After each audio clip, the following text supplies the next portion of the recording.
Vine is like sort of a part of our like childhood. A lot of people have nostalgia towards Vine. If they did actually bring it back, I think there could be a lot of users. From back then when memes were a thing, I was calling them memes. We didn't even really know what they were called. Yes. Memes? What is this thing? And now everyone knows. People didn't even know you could make money on YouTube 10 years ago, but now...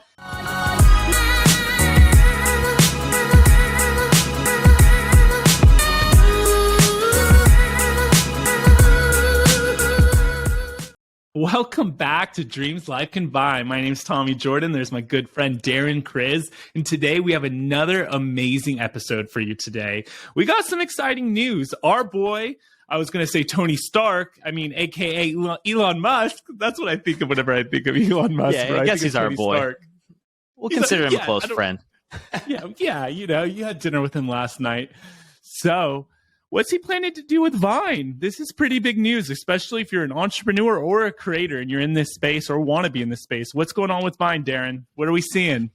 Well, there's a lot to talk about today, Tommy, and we're just going to get right into the meat and the bones of this one here. So Vine, I'm sure you guys have all heard of Vine. It was pretty much the first short form content platform, kind of like TikTok, but 6-second clips. People would be posting, and I think that's all they got up to, 6 seconds. It wasn't like TikTok where they eventually moved up to 10 minutes even now on TikTok. But Vine, speaking of Vine was acquired by Twitter in 2012, right? And so now that Elon Musk is the CEO of Twitter, he is thinking of possibly bringing back Vine. Now, is that a good move? I don't know. We will only find out once it actually is brought back and experiment with Vine. It might be a good move. I think it would depend on if there are if you can keep your followers. Maybe that would be an interesting thing to see. Mm-hmm. But I mean, let me pull up this little. Well, let's see what the people have to say, because Elon Musk, man of the people, he did a tweet, right, where he said, should like Twitter bring back Vine? And we're about to see this right now. So just in case you're listening to this episode on Apple, Spotify, we're everywhere, guys. Make sure you like, follow. We love you. Thanks for the support. How many people was in that poll? Pull up that bad boy article. Boom. Do you see it here on the screen? Okay, here we go. So, man, this is a lot of people. Yeah. Actually, so Elon Musk tweeted, simple tweet, says, bring back Vine. Yes or no? Very simple. And 70% of people out of 5 million votes had said yes, bring back Vine. Now, I mean, I guess a yes would be the general response just off the top of your head when thinking about bringing up this platform back, because the average consumer would just probably like to scroll on Vine all day, get those cool memes. There were a lot of classic Vines that come to mind, like look at all those chickens. You remember that one? Or some funny Vines that just were like the original memes. I think those were even coming out before memes, and then people would make memes off of these Vines. And so bringing back Vine, I don't know. It's tough to say if I think that would be good for society or not. What do you think about all this? You brought something to my mind that I think's brilliant, Darren. What, Darren? This guy's the best. So I don't know if I just spit on my poor little microphone here. So Darren was saying something about like memes, right? And you know what's really interesting to me? Sometimes these social media platforms, I think they become a part of culture, where it's not just an app, but it's a part of daily life. And it becomes a part of just the way we say, oh, we're going to Google something, or we're going to like do a snap or whatever. We had an amazing guest on last week. You're going to have to check him out. Dean, don't miss that episode. Okay. Don't sleep on Snapchat, as he said. But Darren, like now TikTok is such a part of daily life and Reels and all this kind of stuff. Right. So I'm thinking of like back when we were growing up, you had like the Ninja Turtles, okay, and SpongeBob. And I think for a big like portion of the population, Vine is like sort of a part of our like childhood and it was like so I don't know. I think a lot of people have nostalgia towards Vine. And I think if they did actually bring it back, I think there could be a lot of users. I think there would be a ton of users on Vine. And I mean, even when we were just first talking about memes, I remember from back then when memes were a thing, I was calling them memes. We didn't even really know what they were called. but you know, they're like Yes. memes. What is this thing? And now everyone knows. Like even boomers, 70-year-olds will know what a meme is when you see a meme. I'm pretty sure my grandma would even know what a meme was if I said, "Grandma, can you explain what a meme is exactly?" Maybe she'd be able to define it. But and she's like 92. But we'll see. So I mean, yeah, it is definitely something in our culture that back then, since it was the first content creation platform where you could have this short form content, it was so new. There were a good amount of people on. I mean, still some big creators had 20 million plus followers on there. You know, the Logan Pauls, the Lele Pons, the Hannah Stock, you know, King Batch, all these big creators had tens of millions of followers. But now on TikTok, you're seeing the big creators with hundreds of millions of followers. You have people on Instagram with hundreds of millions, like multiple hundreds. It's crazy how some people have 300 million followers on Instagram. I mean, there's way more people on social media now than there was back then. And with the short form content, it's not even short form content at this point. It's like minuscule. 6 seconds is crazy. I mean, and I think it will work because of what the attention span of these people has been dwindling down shorter and shorter. You know, now 15 seconds is might be even too long. That's why Vine might work, because we're going down to 6 seconds, back down to 6, to where you're watching every video. Because on TikTok, if you see a video for 2 seconds, you're going to scroll past it. If it doesn't interest you, if the first hook, the first second doesn't intrigue you, it's not engaging, you're going to scroll past. But on Vine, you know, 6 seconds, you're pretty much seeing the whole video in a blink of an eye. So it might work with this larger audience, and I think it will help a lot of people grow. So I mean, shoot, that's another exciting thing with all of this going on with the YouTube Shorts. You know, all of this. Vine it'll be cool to see Vine in 2023. I mean, compared to 2013, everything has changed in the content space. Like everything in the last 10 years. It was basically almost nothing. In 2013, YouTubers weren't even making a lot of money, just small amounts of money. People didn't even know you could make money on YouTube 10 years ago. But now with Vine coming back, I don't know, dude. This is it's big news. You tapped into something really important right there while I was listening, is attention span, and attention span getting shorter. And when you think about it, when Vine first came out, it was revolutionary. Like, what, 6 second clips? Like, it's crazy that I think they were really like a front runner, like a real innovator on just content, like just as a platform with having such short videos, because now we're seeing, you know, Reels and TikTok and all this, just everything's moving to short form content. But Vine was doing this like 10 years ago, bro. So I think like being the OG grandfather in the game, grandma in the game, I mean, I think if they came back, dude, like people are more interested now than ever in short form content. In like 6 seconds, that is pretty short. So it'd be cool to see like what creators could do with that. And we see it with YouTube. YouTube, it used to be, you had to do a video that was 8 minutes or longer to get a mid-roll ad, right? So mid-roll ads are, if you're a creator, you join the partner program. And when you get mid-roll ads, it's epic, because if you put a few of those within an 8-minute video, man, your AdSense revenue can double or triple, right, from that same video. So if you made a video back in the day less than 8 minutes, well, it sort of sucked, because you would just make probably half the money. But YouTube years ago, they went from 8 minutes for mid-roll videos down to 6 minutes. And Darren, prediction here on the pod, mid-rolls, I bet you, dude, YouTube's going to bring it down to like 4 minutes to put mid-roll ads on videos. We know they're monetizing shorts next year, but I bet you for long-form content, that mid-roll ad barrier is coming down. What do you think? I mean, it might as well, because at this point, people are putting mid-roll ads every like minute and a half, 90 seconds into the videos. And I mean, it might as well, because also maybe there's going to be mid-roll ads coming on to TikToks in the future, because TikToks are now 3 to 10 minutes long, even I'm pretty sure. And so, I mean, if you're watching a 3-minute long TikTok, those can definitely get like 3 minutes is a long time to watch one video. You pretty much, if someone's telling a story, you feel like you know their whole lives watching a 3-minute video. So why not throw in a mid-roll ad 90 seconds in there? But if they get down to 4 minutes, 3 minutes, I wouldn't be surprised if any YouTube video, maybe beside, I think the one reason why they keep it at 6 minutes or whatever is because they don't want them to interfere with music videos, because most songs and music videos are like 3 to 4 minutes or so. And if it gets into the music video territory, then we're going to be seeing, you know, songs cut off halfway while you're playing a song on your TV, and then it cuts off halfway to show you some random cleaning ad. You know, no one's really going to want that. And YouTube is pretty much built on music videos. You know, 5-10 years ago, YouTube, all the top channels were all music video channels, you know, and then they have billions.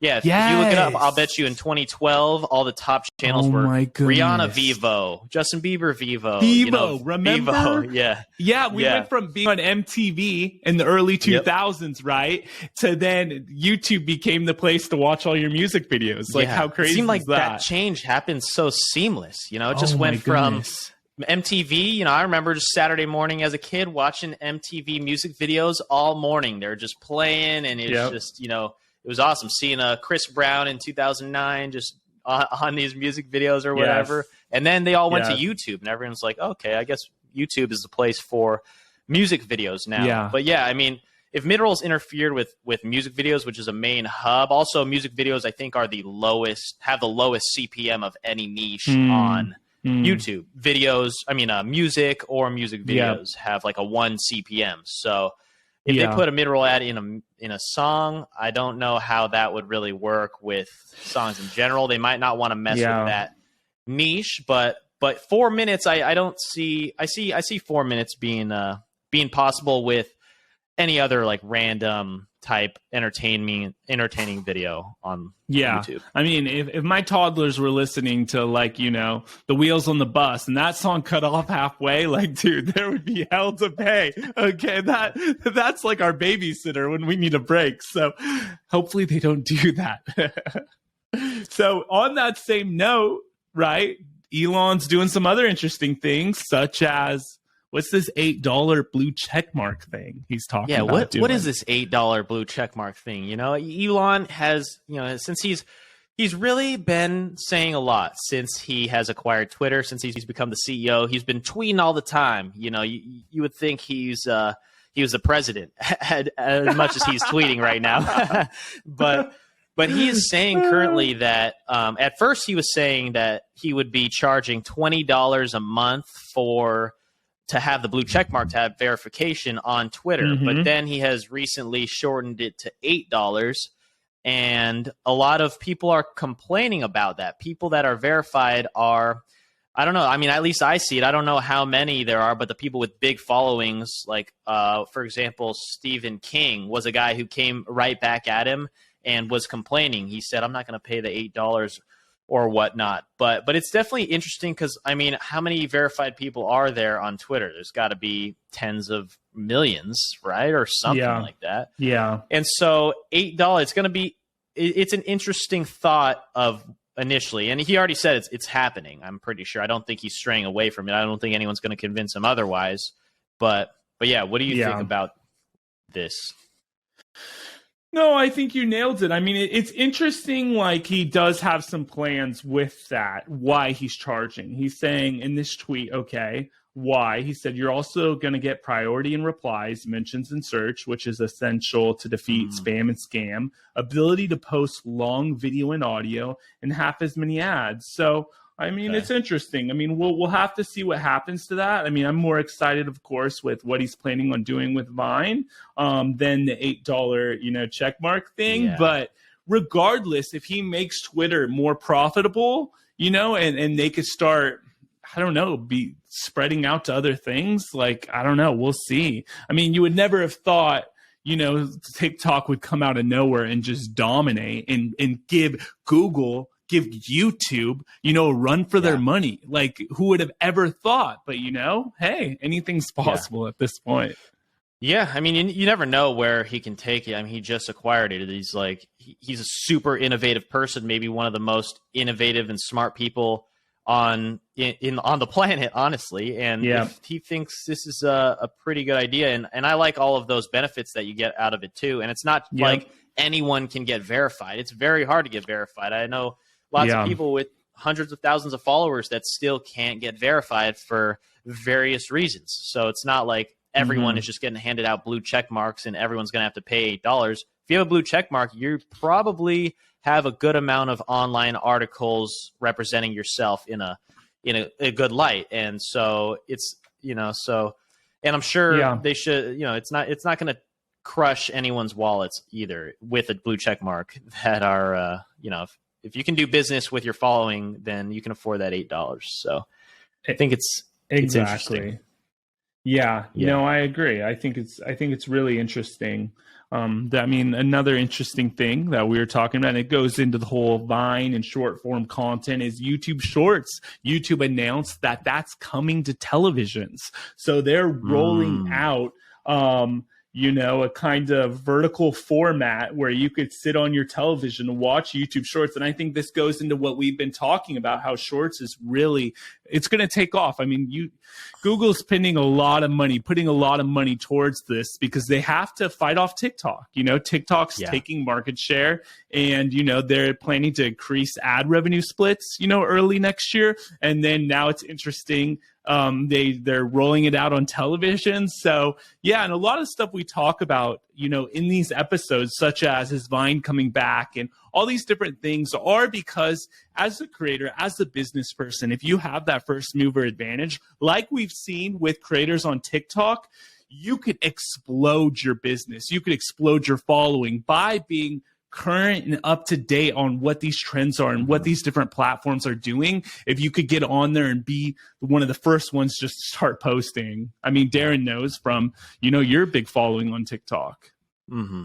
Yeah, no, definitely. It is going to be interesting to see what the direction with all this is. And I mean, that is big news that YouTube Shorts are going to be available on TV, because I think I saw an article that over 100 million hours of YouTube a month is consumed on television, with all these smart TVs these days. As of right now, I don't think you can scroll on your smart TV, before bed and just click on a short. That's going to be an interesting thing to get a lot more views to the shorts, and with the monetization and with the new ads, so if 100 million hours are being watched on TVs, that's going to convert into, let's say, maybe half of that into shorts, or even a quarter. That's just tons and tons of views for all the content creators that are coming up with ideas. And then if Vine comes back, then you repurpose Vines onto YouTube Shorts, and then YouTube Shorts repurpose into Vines, TikTok's repurpose onto Vines and YouTube Shorts. Give Snapchat a little love and do some of that too. Shout out Snapchat, repurpose all of them into Snap shows. Dude, I think that is really interesting what you said about people like thinking of consumers and their viewing habits. It's very it's all this stuff is not random. It's very, Google has people analyzing all of this. How could we just increase profits here and there? And think about this, if all of a sudden all these kids, older people, young people, everyone's sitting in bed at night, and instead of watching Netflix, why watch little short videos on my phone when I could have this nice big screen and I could be watching all this addicting content that's based off the algorithms, based off my interest? So if I'm into fishing, all of a sudden I'm seeing all these really great short clips about fishing. And we all know how addicting short form content is. You could be you find yourself on the toilet for 2 hours, and then you're wondering, where did my day go? And why am I still sitting on the toilet? Because you lose track of time. So Darren, can you imagine then all the more ad revenue that would be coming from these companies, because shorts are then getting that many more views by having it aired on all these televisions? I mean, bro, TikTok already has more views monthly than YouTube. And once, and I think a big thing will be the scrolling aspect on YouTube Shorts if it does come to be on TV. Because I know that's how most people, you said, sitting on the toilet. You can't really be sitting on the toilet scrolling on your TV. That's going to be one thing that I wonder how they implement the scrolling aspect of Shorts, because a lot of people watch TV, let's say YouTube videos these days. I think good length is 15 to 20, 25 minutes for, random vlogs or videos, well cinematically done videos that people are making, and because people just want to put it on like a show and then it just plays for 20 minutes. But if you're putting on a short and it's 30 seconds, how do you move on to the next short? How do you skip it without constantly having the remote in your hand clicking skip, skip, skip, or scroll, scroll, scroll? That will be one thing interesting to see how they can do that on a TV compared to just being on a phone. So that'll be we'll just have to see. interesting. Just wait, dude, till they apply like VR headsets to all this as people are sitting there at night with these short form like videos. Yeah, it's going to be voice activated. Eventually, I'm sure. You know, you're just going to be like, next. People are just going to be not with their even, VR not headsets. that. Like, next. We'll be so lazy, bro. It'll be like a grunt. It'll be like yeah, like, just to skip, like a snap, just like a snap, like, or you just snap, or a like, blink. Not even, it might even be a blink eventually. Yes, you know? like some retina scanner where you just blink twice if you're in trouble. Like to skip a video, you know. Like, I mean, you know, Gary Vee's been saying this for years. He's been saying this for years. My goodness. That Voice, don't be surprised. Right?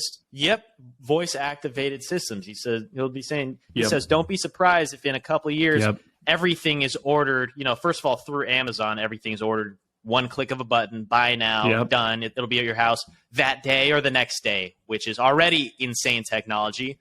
But Gary Vee always says that don't be surprised in the next 2 years, everything is ordered on voice activation. So people will just be sitting there and maybe you'll look around the room and say, oh, I need a new lamp. Alexa, buy me a new lamp. And then it'll just buy the first one that comes on that first page on Amazon. Amazon connects with Google and voice activated systems.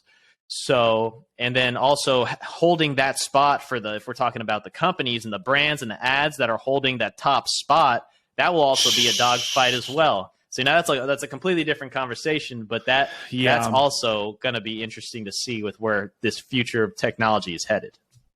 Totally. Well, it's interesting now what we're seeing as we're talking about creators and brand deals and businesses being formed by creators. But how about businesses actually approaching creators to start new businesses, new endeavors? And then now these creators getting not just like, it's one thing like, you know, this is how it used to be, right? If you're an Instagram like girl and you're an influencer or whatever, companies would send you clothes and you would wear it and like it was free clothes. But now that's not enough. Now brands send the clothes, but then they pay you to wear the clothes, right? So now I think we're starting to see this shift where not only will you get paid for AdSense and brand deals, but now brands are starting to give big chunks of businesses like Kanye with Adidas and stuff, with Yeezys, and where I think we're going to start seeing like more entrepreneurs, more content creators actually getting chunks of these businesses and making, whether it's making their own businesses like we see with like Logan Paul with Prime and KSI, or how about Danny Duncan? That's what we're going to talk about today. Danny Duncan. Yeah, Danny Duncan. Well, going off on all these creators that brands are now reaching out to wear their clothes or whatnot. Let's say, you know, for example, David Dobrik just opened up this new pizza restaurant. Before it opened, he sent out boxes of, wasn't pizza, but boxes of merchandise, pizza merchandise, like a pizza cutter, a bunch of random items. So genius. In a box to big creators that he's friends with, knowing that they would post it on their stories because it was super fancy. There was like 4 layers to it. And so all these different big creators would post on their stories to millions of followers, and they all know to do this because they're in the space, they're in the game. And, you know, all those eyeballs, getting millions and millions of eyeballs for free, well, not for free because each box would probably cost them $1,000 or so. But getting that much attention on that specific item for free is just crazy reach that we are only seeing in the influencer space. Yeah, exactly. Yeah. You're not seeing it elsewhere. I mean, and that's the thing. These people, they built these audiences. The audiences trust them. You know, like I see like my wife scrolling on Instagram all the time, and then I see like a new thing come in the mail, and she's like, "Well, I saw this girl I really like who I follow wear this like jacket," and I'm like, "Oh my goodness, dude!" Like, because I don't necessarily watch influencers and like buy things that they promote unless like I really like the person, but like it's just so organic and it happens so naturally, and you can see how this has turned into such a $1 billion industry. And it's way different, it's so much better.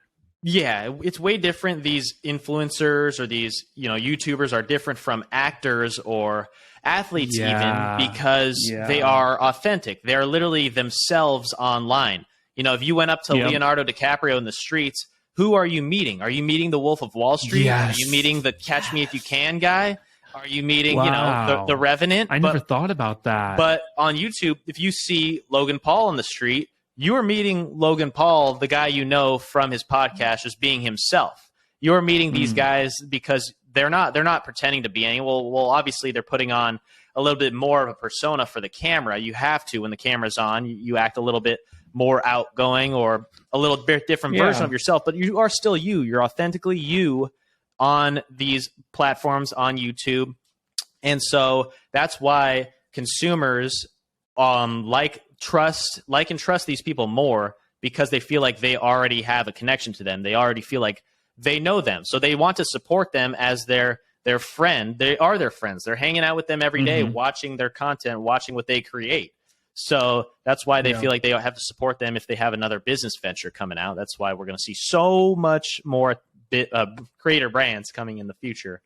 And speaking of creator brands, we were talking about Danny Duncan. Danny Duncan. What has he started, Tommy? This is it's pretty cool. It's very unique. This is really cool, guys. And this is something that just goes into our whole philosophy of what we're talking about, just creators starting businesses, or in Danny Duncan's case, actually getting approached by people who had a business to then start a new business venture. So this is an article in Forbes, okay? It says YouTube influencer Danny Duncan, can he get kids back outside? So apparently these guys, these brothers and a friend started a game called CrossNet, right? I guess it's combining Foursquare and volleyball. They did this in 2017. So I guess what originally happened was this brand approached Danny Duncan to advertise the product on his YouTube following. This might be an older article, but he had 6.8 million subscribers at the time this article was written. So a massive reach and more than 12 million followers across all social media, right? So he has his own apparel. He sells in online stores and stuff, and he's in Tilly's and all over the place, right? But this brand, like any brand does, they see these influencers with their following and they're like, hey, will you promote our product? Well, what actually happened, it seems like with Danny Duncan, is they approached him and said, hey, do you want to start a new business together? Because in their, I guess, chats about talking about this product they were going to advertise on his channel, they realized that Danny Duncan really loved sports and really loved the outdoors. And they loved him and his brand so much that they actually approached him to start a new business, okay? So not only was it, him getting ad revenue or a brand deal on a channel, now they're launching this new brand. It's called Good Sports, okay? And it's pretty exciting. What are your thoughts, Darren? I'm just showing some stuff on the screen right now. Yeah, I mean, this is a huge move for a guy like Danny Duncan. I mean, his content is a little bit not raunchy, but he does a lot of outlandish things sports-wise too. He drives ATVs. He lives in Florida on this a lot of acreage out there. But now that he's getting into this space with these new games, it's something that you don't see. It's not your typical merchandise company, even though he already has a very successful online merch company. This is they can scale to having more games, getting kids outside, because all his content is also outside. He's always doing active sports outside. And so there is an article here. I don't know if you've pulled it up already, but it says that they can launch to 30 to 40 games in the future. It'll just be interesting to see this grow and what they can actually do, how they are going to market it, how Danny's going to market it, and see what they can then make of it, because it's something new for creators. It's not just your typical drink or clothing line. Yeah, I totally agree. And he says something in that article about saying, hey, I've seen a lot of celebrities or influencers create alcohol brands or clothing brands. And he's like, I wanted to do something for the outdoors. And he literally says to disrupt the outdoor sport industry, something along those lines, okay? And it's cool because on this website, Good Sport, they have something right here to enter in your email and phone number. Win an invite to play with your favorite creators, okay? I mean, what other brand can do that? I mean, so he's really tapping in. Is that interesting? Tapping in to his following. And I mean, I think it's just super cool because what it seems like is the stuff he's offering aren't like crazy revolutionary products, but it's just a different take on, hey, he has this massive following and he'll do a different marketing spin on it and crush it. Like, it's nuts. Yeah, I mean, the potential is also endless once you start adding in the factor of, let's say, this raffle factor, putting your email in, that adds to their email marketing list, obviously, which is always good for business. But if you're signing up to win a spot on a team or to win a spot on a team with another creator, and then you're actually involved in the activity, normally in this space, when you're the consumer, when you're a fan of one of these people, you are always just in the background. You are either just to feel like you're part of their team, you'll be wearing their merchandise or whatnot. But here you'll actually be in the game, involved in playing. And then that will give someone a sense of that they're the star of their own movie. They'll feel like they are one of the influencers as well, being a part of these games too, which is really cool. I love that they're getting them involved, and yeah. Totally. Can you imagine? I just had this thought, right? Can you imagine if like Jake or Logan with their boxing wanted to create, like they created a boxing brand, let's just hypothetically, right? Like centered around like the youth and stuff. That's their audience, right? And came up with a boxing league. Like they have such a following where that could blow up. So I think like what we're going to start seeing a lot is people paying, or I think creators, influencers could really do this maybe a little more often, is creating products or things around access to them. And I saw Ace Family actually did this really well. They had like the Ace Family Club or whatever, and you paid us like a subscription amount every month, and you would get like private videos and just different things. Like you would win a chance to actually meet them, which is cool. So I think, and I know, didn't Logan have like Maverick or some kind of club where that happened too? Where you get access. Yeah. I wonder where that is now. But yeah, Logan had the Maverick Club, which I think was $20 a month. You get access to, and it's pretty much like Patreon. I know a lot of influencers are now doing this service where it's a monthly subscription service where you'll pay $20, $30 a month, or even Patreon. There's some groups that are $1, $5 a month with a lot of different creators.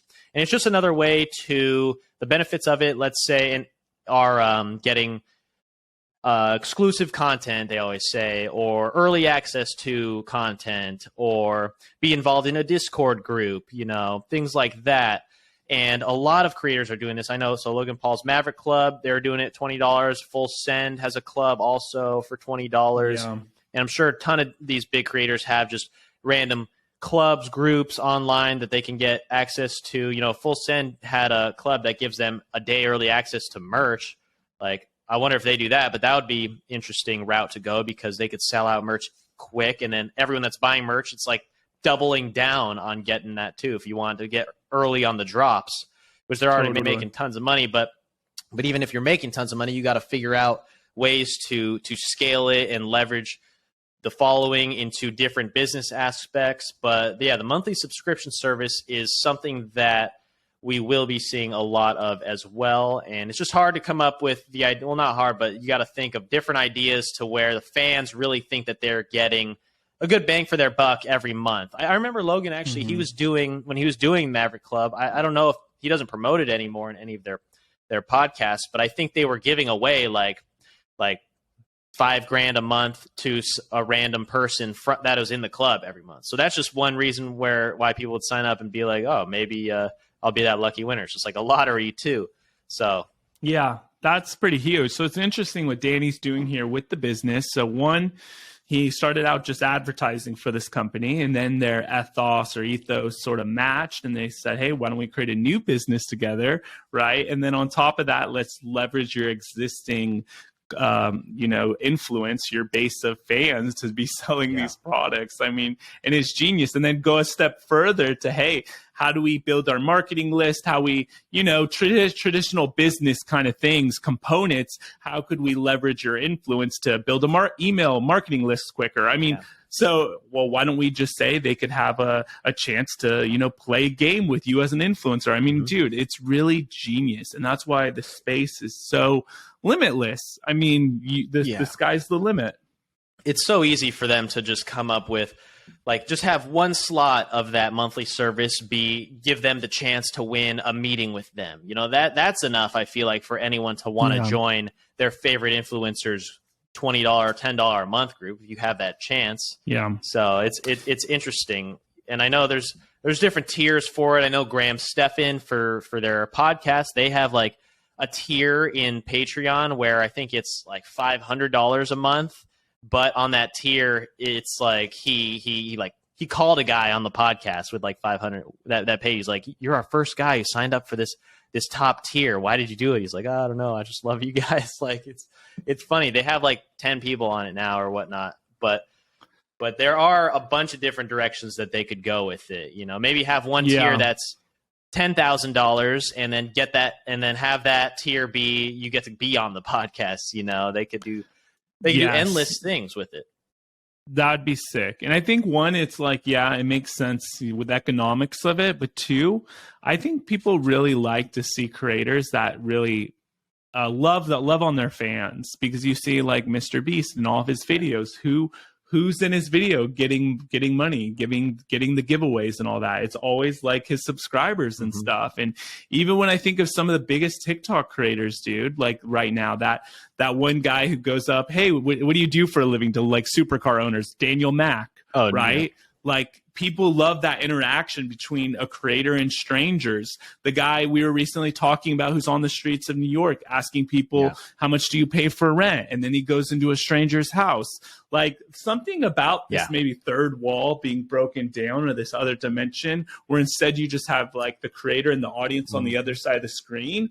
I think like in this next, I don't know, few years, the creators who are really engaging with fans in real life and people, it just feels more real and organic. Yeah. People love the addition of, third party, like you were saying, a random person on the street. Jimmy Darts is another guy that is doing this very well, who has done a couple collabs with Mr. Beast recently. Jimmy Darts basically will just go up to random people at Walmart and say, ask people if they're having a good day. And the first person that says they're having a bad day, he'll give them $500 or something like that.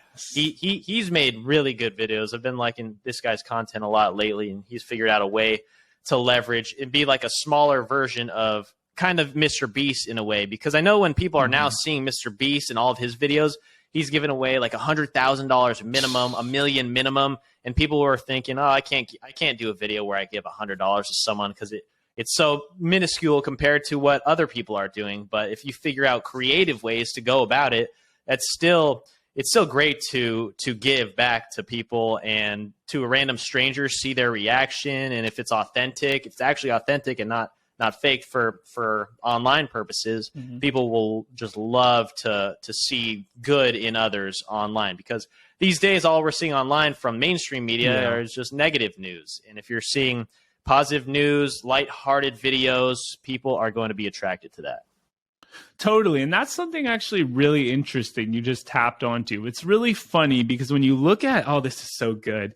You gave me a nugget. When you look at some of the biggest creators right now and influencers, and then you look at the media and the all-out war between the Republicans and the Democrats and everyone's killing each other, World War IV. But when you actually look at like the content that's really popular right now for like everybody under 40, I don't know, anybody who's on TikTok, Instagram, it doesn't matter what age you are, but the stuff that people are actually consuming and really liking, it's actually really wholesome, a lot of it, and about giving back and helping others. And like, that's the stuff getting a lot of views and likes. So I don't know, whatever the freaking mainstream media news is talking about and what they're trying to get everyone on, because when you look at like the YouTubers and stuff that are crushing it, people love Mr. Beast. People love people like you were talking about. Like, I don't know, it's so funny. It's like, what is actually happening in reality?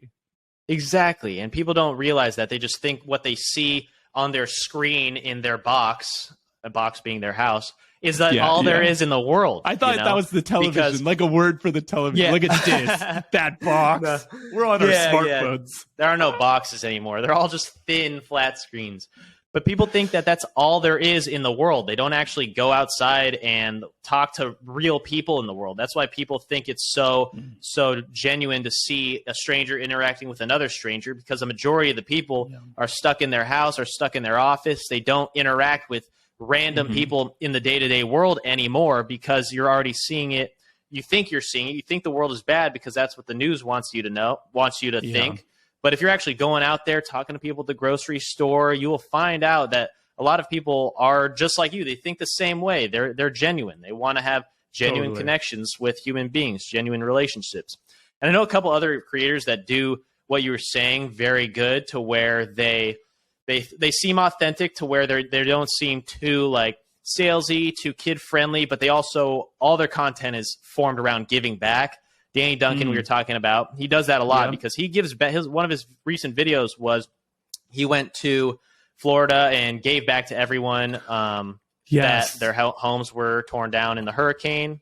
Yeah. And then, but also Danny Duncan's, and he's also super nice to all the people he interacts with, even though he's a little crazy, he does a lot of outlandish things, but genuinely you could tell he has a kind heart and he wants the best for people. Another guy very similar is Steve Will Do It. You know, he calls himself the R-rated. Yeah, he calls himself the R-rated Mr. Beast. On Google or YouTube. Yeah. Yeah, but I mean, YouTube. He helps a lot of people, though. What you're saying, though, he helps a ton of people. He might be R-rated, but like he helps a lot of people. No, it is beautiful to see that when they go to like third world countries and he's just giving 10 grand to a random lady on the streets that are selling hats, probably making $50 a day if she's lucky, and this just changes their lives completely. It is cool to see that he does stuff like that, but they also put stuff in their content to where he's like, like smoking, drinking, doing all these like kind of degenerate things, but people are also attracted to that because you can be this like psychopath, degenerate, like just how everyone is deep down, like kind of, but also you can be a good person in your heart, even though you do some things that are a little bit outlandish, out of the ordinary.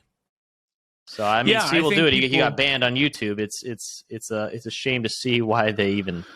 I don't even know. Yeah. No, it's crazy why they banned him. Yeah, because I mean, like whether like some of these people you might not like even agree with their lifestyle or what they're doing or their thoughts are, but a lot of these people, when you really look closer, they're actually doing a lot of good, like helping a lot of people.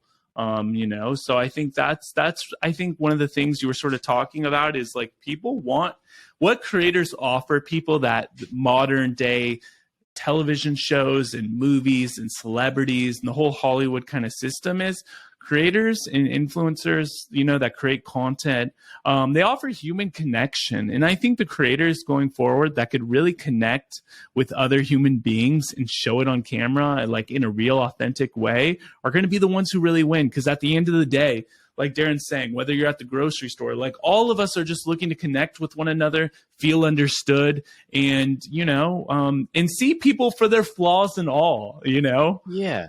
Yeah. And that's why some other big vloggers get very popular, not because they are perfect, not because they show that they have it all figured out, but because they break down online, because they talk about their feelings, which is also very hard to do online, let alone to just one person, but online for millions to see. People talk about their, why they may be going through some anxiety, depression. People are just talking about everything that it is to feel human, because we all feel this sense of humanity deep down, but we feel like it's been so, like it's been one of those topics that people don't like talking about, such as money. And now money is being talked about more, but now all these feelings that we have deep down are starting to be talked about more. It's just how, because also when we were, let's say 10 years ago, we didn't have anyone or anything to see that other people were branching out and talking about these certain subjects. But now that other people are doing it online, it kind of gives us this reassurance that we can do it too, and we can also express our feelings out to the internet, and nobody's going to shame us for that. Speaking of Danny Duncan and the amount of wealth that these influencers, YouTubers can potentially earn, Danny Duncan does own a house in Los Angeles. So these guys have real money in the space. Danny Duncan bought a $3.5 million modern house in Beverly Grove, West Hollywood, in the heart of the city in Los Angeles. So it's not just numbers on a screen at that point. These influencers, YouTubers are actually investing their money into real estate, which is one of the best investments you can make in the world. I mean, not saying that because we are real estate agents, but because it's an actual fact, which is crazy, the amount of money that these people can make. And Tommy has an article pulled up on the screen right here of Danny Duncan's house. I mean, it's gorgeous. And he's filmed a ton of videos here that are actually hilarious. Just a couple, one that comes to mind, I'll just talk about real quick, is he literally has gone to Home Depot and he hired a bunch of the workers that stand out of Home Depot to literally just hang out with him and play flag football with him for the day. And they would all come into that pool, hang out at his house. He have pizza ready for them, Chick-fil-A, and just like party with all of these. You know, that's the wholesome content that Danny Duncan puts out. That's great to see. But I mean, look at this house, Tommy. This is a classic West Hollywood mansion. These are the kind of people that are buying these $4 or $5 million homes that, like, I post house tours on YouTube. A lot of the comments will say, who can even afford a house like this? Well, these days, it is people that are making content like Danny Duncan. I mean, look on the screen. This house is gorgeous. That's the crazy thing about like these content creators, influencers, and the smart ones, because like you were saying, it's like, who are buying these $4, $5, $10, $50 million houses? Oh wait, it's the Kendalls, it's the Kylies, like, Madison Beer, bought that house from Ashley Tisdale, cool article on that for like $6 million a few months ago. So these are the kind of people buying these homes in LA. It's almost like the new gold rush. It's the new oil rush, right? Like that. This is where money's being made nowadays. And like you were saying with Hermosi, even big business people, entrepreneurs, Grant Cardone's, they're realizing, hey, I have this business over here. If I just gain a following, then this business goes from being at 10 million a year to 100 million a year. And the difference there wasn't the product, it wasn't the service maybe someone provided, it literally was the audience connecting to that business. Yes. Insane. Grant Cardone's a prime example because he was already worth hundreds of millions and he got online. Now he's worth billions. So good for him. He now owns a house in Malibu that he says he wants to sell for $80 million right on the water, because that property, that piece of real estate is prime real estate there in Malibu. Carbon Beach, on baby. Billionaire, yeah, exactly. And so, I mean, all these other expensive houses in Los Angeles too are owned by influencers, people that you might have seen online, just making content for themselves, not attached to any brand, not attached to any big corporation. Speaking of the Pauls, we were talking about the Pauls a little earlier in their boxing and all the ventures that they've done. Jake Paul and Logan Paul both bought houses in the San Fernando Valley in 2017. Jake bought his for $8 million. Logan bought his for 7.4 or 6.6 million. Then he sold it for 7.4 million last year. So he made a profit on his house actually when the market was going up. And Jake Paul actually sold his for 6.1 million. So he lost about 2 million while his brother almost made $1 million. But that's also because of all the craziness that Jake went through and all the renovations and actually downgrades that he inputted to the house. But it's crazy the amount of wealth that these guys had in living in these mansions. Like, these are absolute mansions that you'd get. And David Dobrik, we talked about him a lot. He has a $10 million house in Studio City with views of the valley, incredible, brand new, modern house bought by influencers. And people still think today that people are just making funny YouTube videos for fun. I don't know how many, some boomers, I'm sure, do think that, what are you doing just making videos? Go get a job, be an accountant, get a real career, they think that's a real career these days. What even defines a real career in the minds of people that aren't in the space or have much knowledge about this? It's just crazy what has been engraved in their head the last few decades of what it is to have a job. I don't know.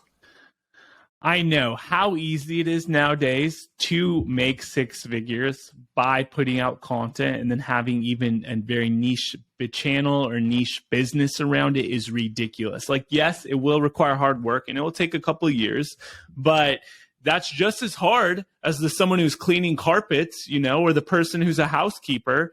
You know what I mean? It's the mind blowing thing is there's people doing such difficult jobs, and I respect truck drivers, landscapers, anyone who's doing a hard day job, work, whatever. I can't speak right now, for a living. You know what I mean? But it's wild for like the younger generation who are saying, oh, maybe my dad, was a construction worker, actually the guest we just had on, Dean, his dad was in the construction business, up every morning at 5 a.m. And then, Dean comes along and finds this opportunity in this whole content creating world, representing, creators and brand deals and stuff. And like, boom, dude, making 6 figures as a 21-year-old. Yeah. Like, it's mind blowing, bro. Yeah, no, I mean, same with my dad. My dad wakes up at 4:30 every day. He's a blue collar job as well, like hardworking. And it's just, some people have those 9-to-5 jobs where it's just, that's what you've been doing for quite a while. And it's hard to go into something else when you're used to doing that. And, it's just a new day and age. There weren't these opportunities even 10, 15 years ago. So it's hard to think, like, if you are a boomer, if you are a little older, to think, 20 years ago, I wish I thought this way. Well, you couldn't have thought that way because what in your environment was telling you to think that way. There wasn't anything you could be consuming into your mind that was going to tell you to think differently than what the path that society has laid out for you wants you to think. Totally. Because all you're hearing in your head is from your teachers or what's on the news, really. There weren't podcasts like this. There weren't podcasts out there. There weren't people talking to you, motivational people, just all of these people that are online that are actually giving you valuable information to what you can actually structure your life to be. And that's why the name of our podcast, Dreams Life Can Buy. Your life can buy you any dream you want if you actually just take action and believe that there's something greater for you exactly. out there. Yeah, have a little faith. I love that, Darren. And I think a word of encouragement to someone who has a 9-to-5 job, or if you're older, honestly, older people, I think, have a real advantage in the content creation game right now. And here's the reason why. There's a lot of young people who are getting behind cameras and microphones and they're talking about something. But a lot of younger people just don't have the experience that people who've been in marketing world or any kind of industry niche have after 10, 20, 30 years. So it's never too late to get started. And I think you're at a definite advantage if you've already been successful in, say, interior design or some other kind of field. And then you start talking about it, you're going to come with some real credibility. And I think you have the potential to grow a lot quicker than someone who's, say, 22 years old and just started interior design and doesn't really know much about anything. But they just have a passion for it, which is great because we all start somewhere. But I just want to really encourage people who are in 9-to-5 jobs and have been doing the same thing for 10 years. Man, you could bring to the table so much you don't even know. I love it. I absolutely love it. And I think we'll wrap up with that. We had a lot of great topics on here today. Another fantastic episode here on the podcast. We're going to keep these videos coming every single week. Subscribe if you're not subscribed. And you're listening to this now, so please subscribe. If you're hearing my voice right now and not subscribed, we need it. We need you to subscribe. We are growing by the day. And we got a lot of huge plans, huge guests coming on in the future. Just you wait and see who those are. We absolutely love doing this. We love talking about this. And we will see you guys on the next one. See you in the next episode. Thank you for watching. Peace.